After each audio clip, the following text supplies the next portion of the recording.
What's up, guys? Pensunctuality505 here. So last week, I got this, the Lionel 75th anniversary commemorative set. And this thing is still sealed in the box. And I put a poll out last week asking you guys if I should either take this out of the box or keep it sealed. And as you can see in the poll, most people said to take it out of the box. So that's what we're going to do today. We're going to take it out of its box and we're going to run it for its first time. So sit back, relax, and enjoy. This is going to be a good video.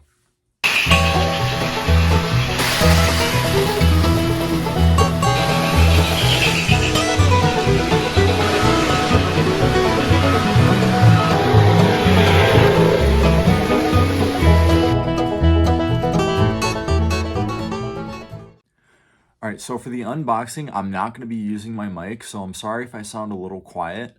My mic tends to freak out sometimes, and I don't want to have that do that while I'm unboxing this, because I only got one shot at this.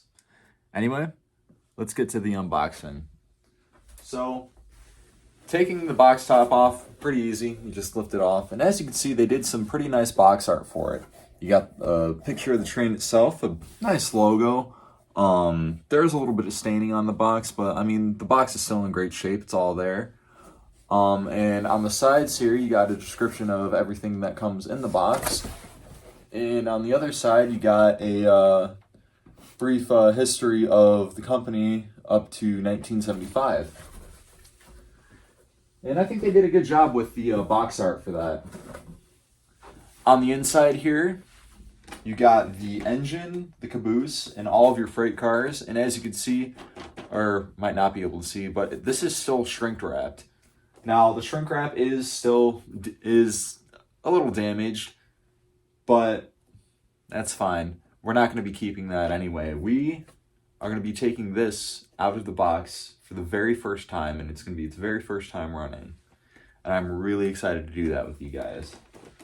So, let's get to getting this all out of here.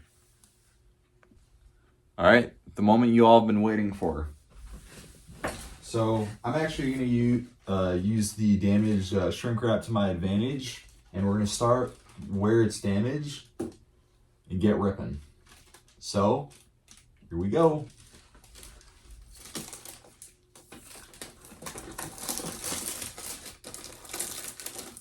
This is nearly 50-year-old shrink wrap. Almost feel bad for opening it, but you know, I want to run this anyway, so I can't run it if it's still in the box.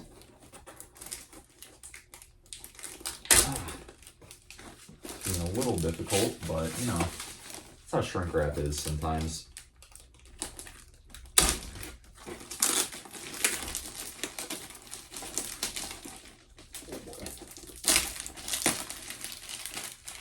All right. And just pull out from the bottom.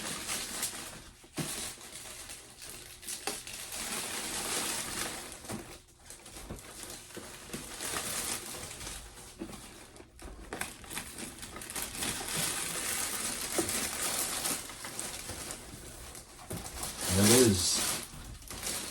That's all the shrink wrap off the box. Oop. Forgot a little piece. All right. And now, let's get everything out of the box. We're going to go one by one on each piece. So the first item we're going to look at is the U36B. This is in pristine shape, this box is, and the engine itself. I haven't taken it out of the box yet, but we're going to take a look at it. As you can see, all the graphics are still pristine. The stickers on there aren't peeling off. They're still perfectly intact. And yeah. All right, let's get it out of the box.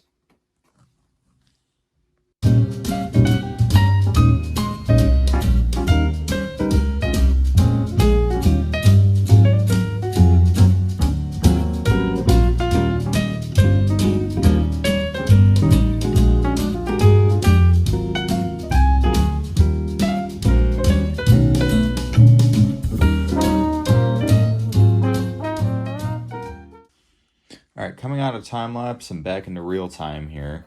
It was a bit of a struggle to get the box open, but as you can see, we got the engine out there and whatnot. We're going to take it out in real time. As you can see, we still got all the original paperwork here. The service station paperwork, the instructions for operating these, and this is actually, I learned, is a universal instruction manual. So as you can see, you got the U36 there, and then you got instructions for the F3s, the NW2s, and the Alcos. So I think that's a neat little thing. And yeah, they even have the original warranty card. And I think we might be a little late to turn this in. Just a little late. Nothing too late. It's not like I'm late by almost 50 years. Anyway, let's get this engine out of the foam. And I like that they used foam for the engine instead of just putting it right into the box, like with how they do with the freight cars and whatnot. Shows that they really cared about this engine. And I'm gonna carefully pull it out, working around my camera and lights. Not easy. Here, we're gonna come over to the side here. Alright, put the box back. And it's really fighting, it really wants to stay in there.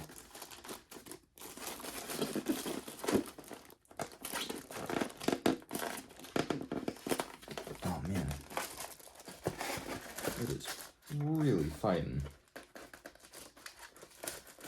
There we go. Alright. And take the bag off.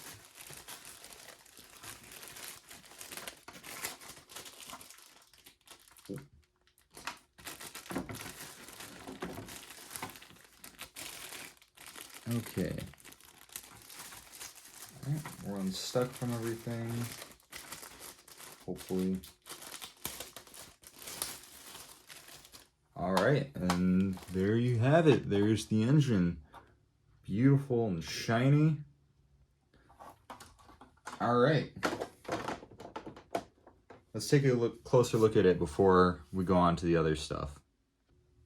Starting off with the nose of this engine, as you can see, the nose itself is painted red, while the rest of the cab front is painted silver. You have your sheet metal handrails, an operating knuckle coupler. The number boards are just clear plastic inserts, which Lionel did that a lot with their diesels in the MPC era. You got an operating headlight. There's no cab interiors. You can actually just see the motor there. And there is also a separately applied brake wheel on the side of the nose. Moving over to the side of the engine, you can see more of those sheet metal handrails, this beautiful silver and red paint scheme, and then you have the 75th anniversary logo put on twice. Once on the cab with the years 1900 and 1975 on either side of it, and on the larger one, that is not present. You also have die-cast metal truck side frames, a sheet metal frame, and this is a single motor engine, so there is only one motor at the front of the engine. And on the top, you can see we have the red cab roof. Our other separately applied item, this is our chrome plastic horn piece. There is an exhaust stack, which you can actually see through. It's not a solid shut. These engines don't have smoke units, but maybe they considered putting one in at the time. I don't know, because in the MPC era, only the steam locomotives had smoke units. The diesels did not. And then the radiators are just molded plastic. They're not see-through at all. All right, the next item we will be taking a look at is the Lionel logo reefer car. And I actually have another one of these right here. This one isn't as good of shape. I mean, this one here is literally new. This isn't. But I thought that'd be a neat little thing to show y'all. Anyway, let's focus on this car. And again, the box is perfect. Pristine. Everything is there. No damage. Again, mint condition. All right, let's take her out of the box. And we're going to do this one in real time this time. We're not going to time lapse it. And there we go. That was a lot easier to take out of the box. Well, that was a lot easier to get open than the engine box. All right, and just slowly but surely pull it out. Let's turn the trucks around. Would you look at that? Nice, shiny, and new. Brand spanking new. Look at that. Doors open up like that. And yeah, it's beautiful. All right, let's move on to the next item. All right, before we move on to the next item, let's take a look at everything on this car. As you can see, this is number 7507, and it has all of the Lionel logos up until the MPC era. So we have some early logos here and there. You got Lenny the Lion, there Lionel's mascot. You got some other logos here. There's the MPC logo, and you also have the General Mills and the Fundimensions logo, which Fundimensions is kind of the toy department of General Mills. And yeah, you got a separately applied brake wheel on the end there. You also have operating knuckle couplers, and the doors on this car actually open up like so. You kind of pull forward and then push off to the side like that with that little tab in the middle there. And you can just push it shut like that. There you go. All right, now let's move on to the next item. All right, the next car we will be looking at is the Innovations reefer car. And yeah, this is, from what I can see, it looks really nice. All right, let's take it out of this box.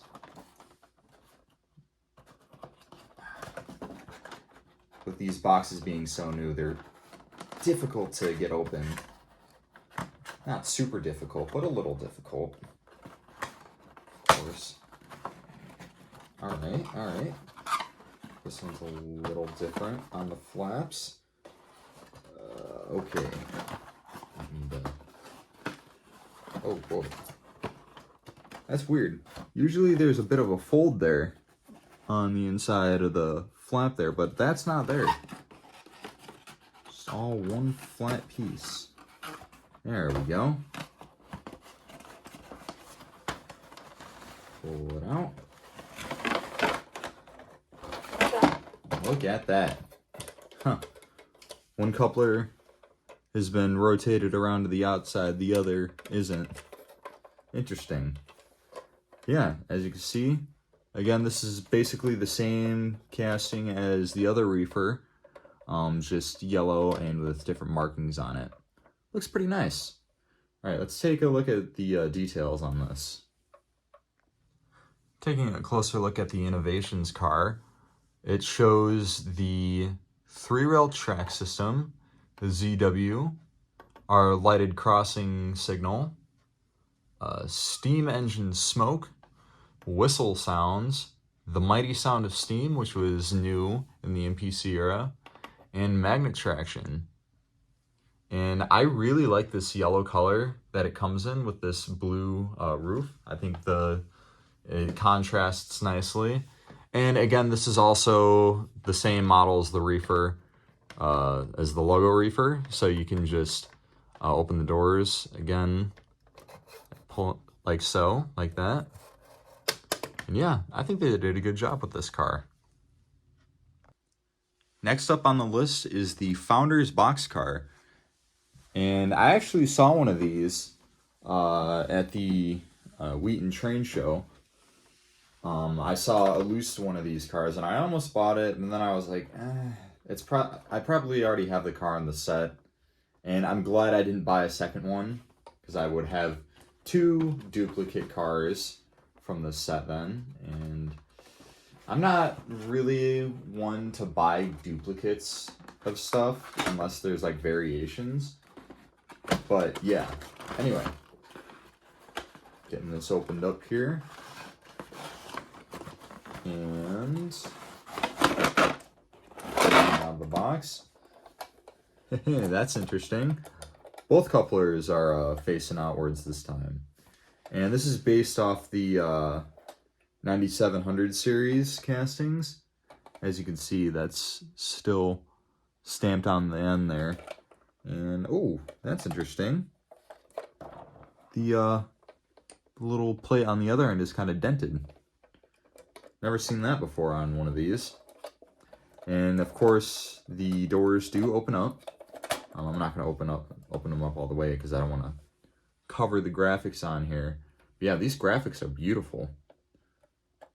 All right, let's take a closer look at all the details and whatnot. Taking a closer look at the Founders car, as you can see, we have a depiction of the founder of Lionel, Mr. Joshua Lionel Cowan. We have one of his early train car designs, a early station building from the kind of standard gauge era, and a depiction of some of the old advertisements used on the boxes and also in advertisements. And I do really like this blue and silver color scheme. I think it looks pretty nice.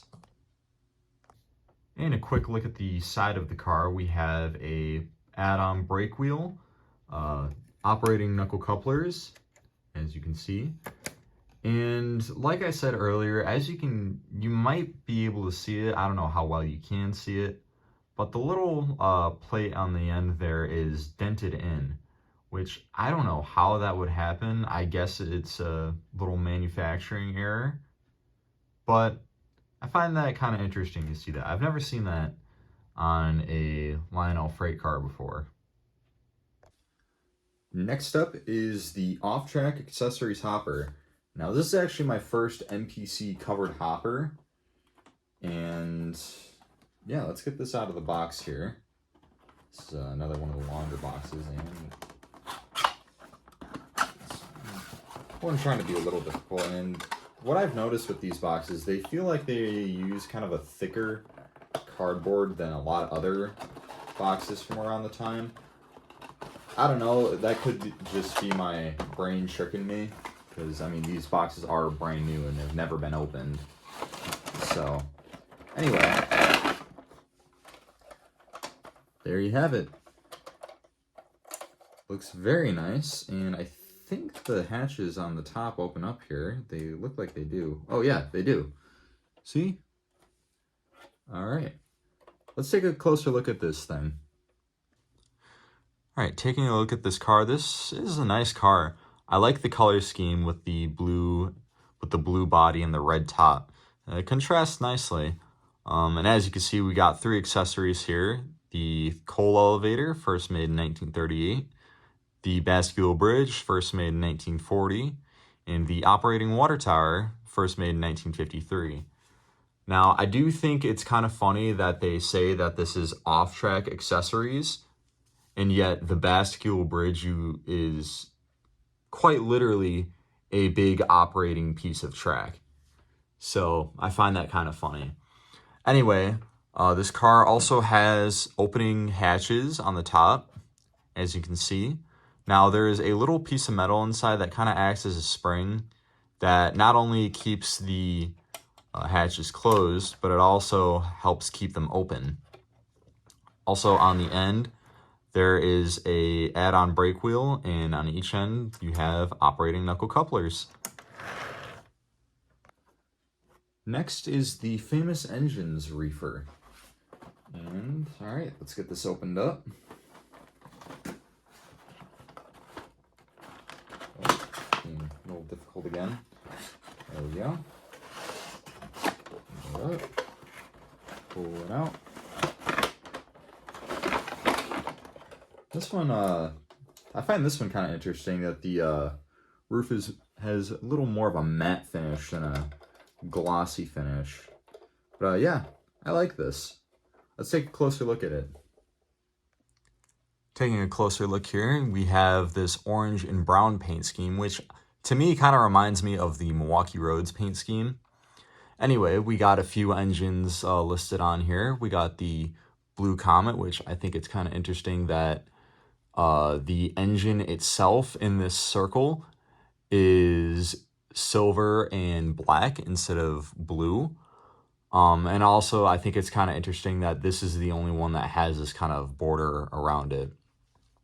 Anyway, we also have the GG1, which I think it's kind of funny that they list it as a diesel when the GG1 was an electric locomotive. We also have the 700E Hudson, the Santa Fe F3, and the Virginian FM Trainmaster. And again, this is another one of the reefers that has the same features as the other two reefers. But yeah, I think this is quite nice. Next is the On-Track Accessories boxcar. And let's get this opened up here. This one's going to be difficult again, of course. Like I said, a lot of these boxes are being kind of difficult. I think it's mainly because that these boxes are brand new and have never been opened. So they're going to be a little more difficult. All right. Pull it out of the box here. There we have it. This one's nice and shiny. And I find it interesting that the door was already slightly open coming out of the box. Again, this has all never been opened, so yeah, kind of interesting to see how everything is looking. Yeah, this is a nice little car. Let's take a closer look at everything. Taking a closer look here, you have this beautiful silver and red paint scheme, which I think looks really nice. And on the side here, you have the milk car, the number 60 trolley car, which I think it's kind of interesting that they depicted it having a similar drivetrain to the 50 gain car, which on mine at least, it does not have that same drivetrain. And they also show the Mickey Mouse hand car, which I think is a nice touch that they show this, because this is what helped them through the Depression years. Now, my only gripe with this car is that with this silver paint, you can kind of see the molding lines where they kind of went in for the details there. As you can see, you can kind of see lines there, there, and there. But other than that, that's really my only issue with this car in particular. But overall, I think it's nice. Second to last here, we got the 75th anniversary Famous Catalogs boxcar. And I actually really like that green color. Let's get this out of the box here.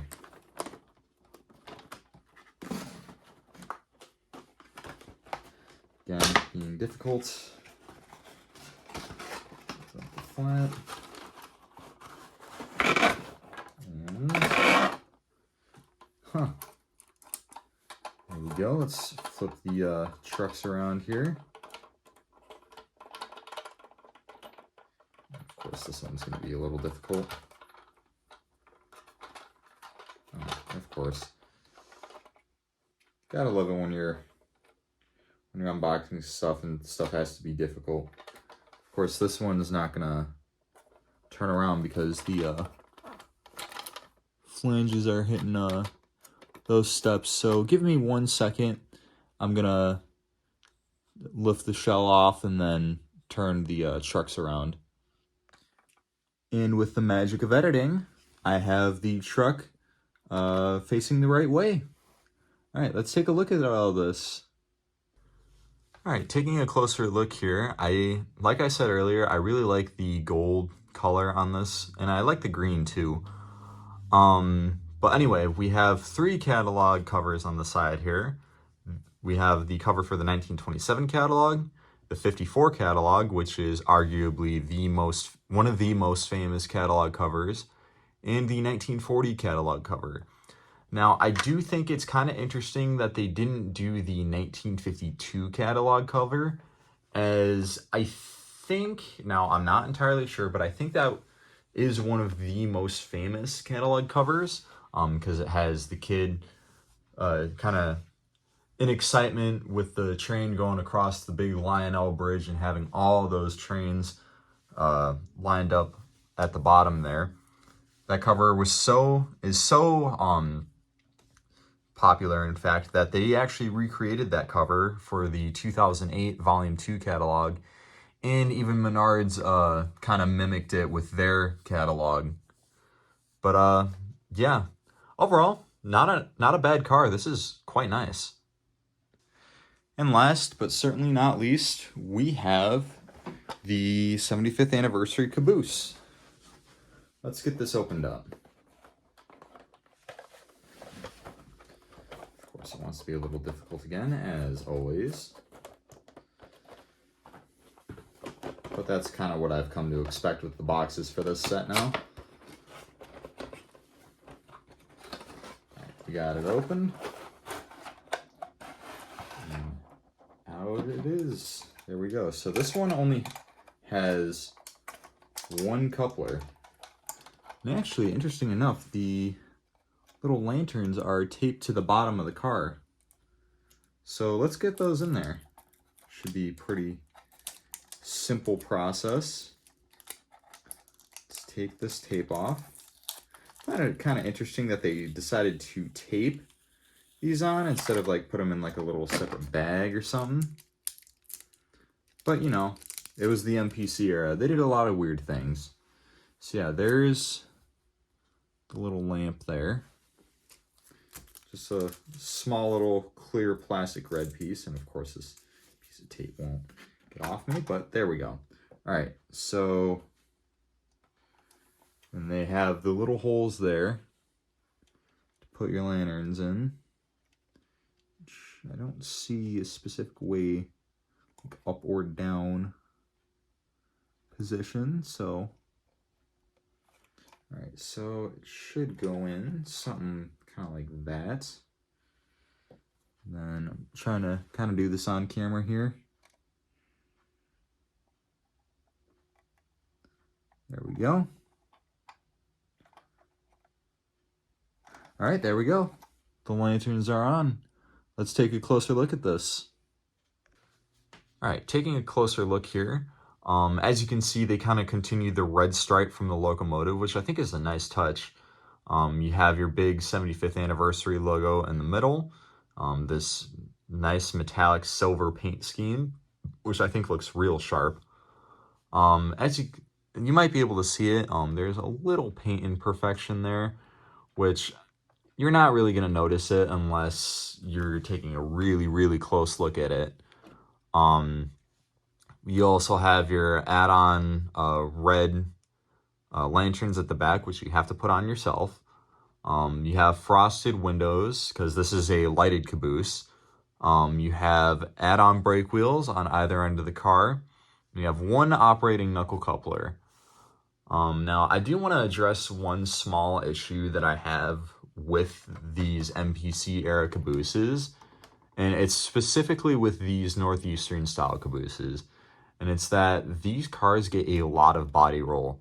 As you can see, these cars get a lot of body roll, and they tend to wobble a lot while going down the track. I have like 2 or 3 of these MPC era Cabooses, and they wobble a lot on the track. But again, it's a small issue. But I mean, even with that, I still think this is a nice Caboose. All right, one last little thing I want to mention before we run this train is this. This is a little piece of paper found in the box, and it shows like some other stuff that Lionel was making at the time. Got a bunch of products listed there that you could buy to add on to your railroad. A little more, some other products with some little track plans, which I think is a cool little touch.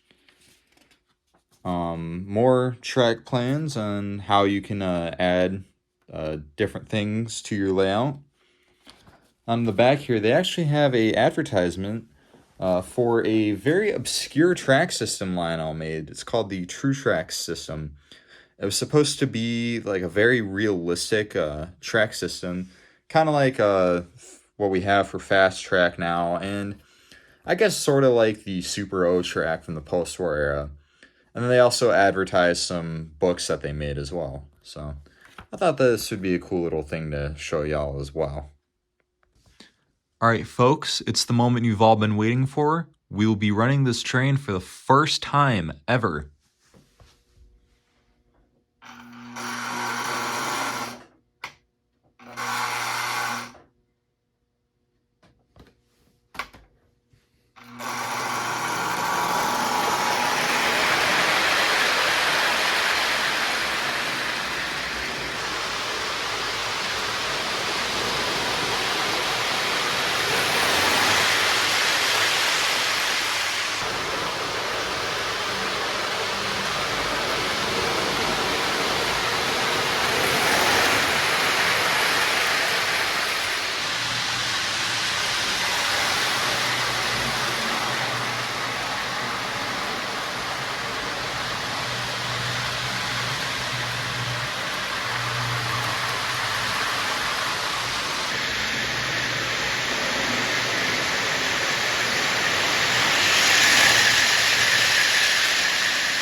And there you have it, folks. I hope you guys enjoyed this video. Make sure to like, share, and subscribe. And then comment down below what you thought. I had a lot of fun making this video. This is actually my first U36B engine that I have. And yeah, I really like this set. And yeah, I hope you guys have a wonderful day. This is going to be Penn Central 8505 out. And a early depiction.